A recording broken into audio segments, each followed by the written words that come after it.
Mission ends in 60 seconds.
Have you ever wanted to try something completely different in Team Fortress 2?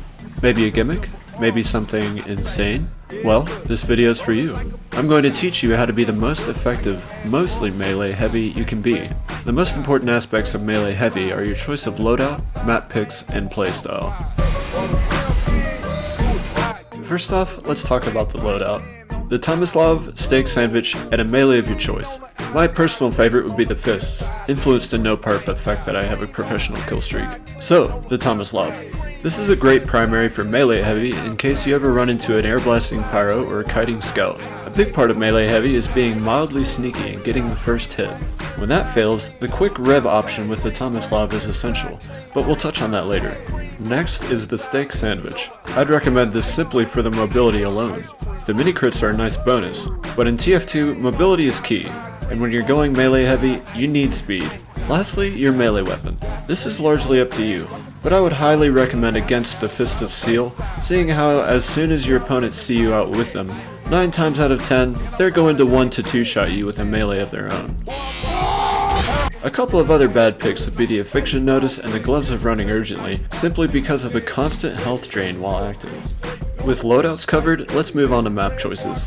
Melee heavy is unfortunately not very viable, but if you were trying to be viable, I don't think you'd make it this far in the video. Considering this, however, there are a few maps where you can truly shine as a melee heavy, namely King of the Hill. The main things to consider when choosing a map are if it's mostly wide open, or if there are too many bad choke points or not enough flanking routes. My personal favorite maps for melee heavy include Brazil, High Pass, Kong King, Sweden, and to a lesser extent, Harvest, and Badlands, Koth. If the map is too wide open or has too many sniper sightlines, you will end up getting picked off or seen by other players a bit too often. If the map is too choke oriented, or if there aren't enough flank paths, you will essentially eat lead over and over to no avail, as the enemy team will always know where you're coming from. Lastly, let's go over general gameplay strategy. The big points here are, get the first hit, snacking strategy, know your maps, know when to switch to your minigun, and know when to run. Getting the first hit is easier said than done, but here are a few tips. Borrowing some general strategies from the spy will help with this. Follow the path less chosen when rolling out from spawn. Try to flank, and make sure you are up against the wall as often as possible. This helps you remain unseen, and also helps reduce your incoming threat area. When closing into the enemy's general location, make sure to eat your steak sandwich beforehand, so you can be ready with your speed boost before engaging your enemy. There are a few spots on certain maps where you can ambush other players, effectively getting the drop on them. Figure them out and you'll be golden.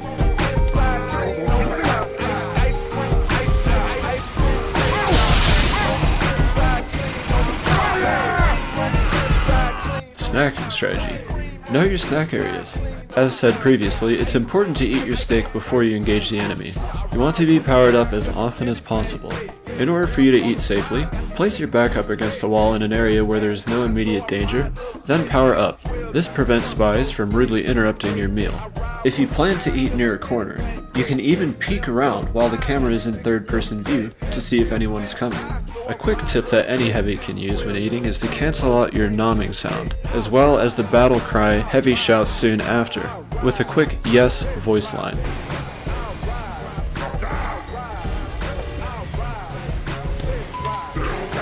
This helps mask your location for the enemy, and Heavy's 3 ES lines are by far the shortest Nom-Canceling voice lines out there. You can bind a key to say yes with one button press, which is a bit easier than reaching over your keyboard to press Z and then 8. Bind is in the description. Know your maps. This is essential for any player, but especially so for a melee heavy.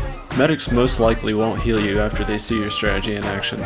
Be sure to know where available health packs are, not just for healing, but also to refill your steak so you can be powered up as often as physically possible. You can also eat your steak very close by to a health pack, just so you can refill immediately. If you're ever on fire, knowing where water is can also be helpful. Be sure to crouch in water that is a bit too shallow so you can fully extinguish yourself. Also, knowing shortcuts can greatly benefit your flanking maneuvers, and can help you get the jump on your enemy. Here are a few examples.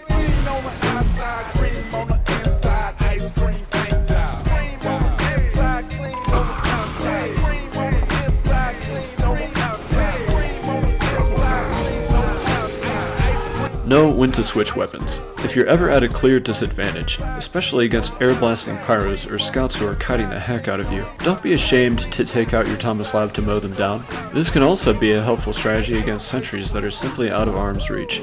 Cherish your life. After all, the goal isn't to be melee only, just to make your new primary your fists. Finally, know when to run. I'll be honest, you're going to be dying a lot. There are opportunities to retreat which can be particularly helpful in not only saving yourself, but also coming back around and catching your foes off guard. You are the slowest class in the game, but with the steak sandwich, you are just a bit faster than engineers, snipers, and pyros. Regardless, most of the time your chances of escape will consist of running behind your team.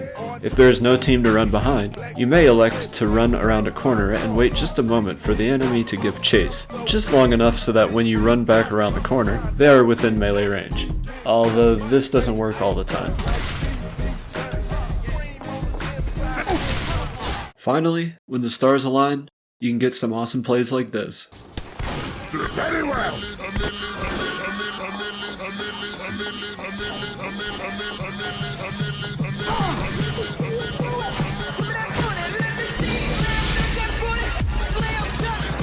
I have so many spies.